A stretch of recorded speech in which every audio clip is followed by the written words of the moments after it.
ছবি ছাড়তে হবে। হ্যাঁ ঠিক বলেছিস, বেশি রং দিলে ভালো লাগবে না, স্টোরি দিতে হবে, রিলস বানাতে তো হবে। আমাকে একটা সিঙ্গেল তুলে দে না। ঠিক আছে।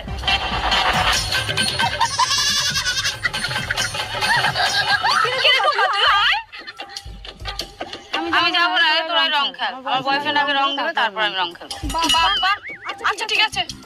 হ্যাঁ তুই বয়ফ্রেন্ডের জন্য ওয়েটই কর। এই আমাকে একটা রিলস বানায় দে না রে। আচ্ছা দে।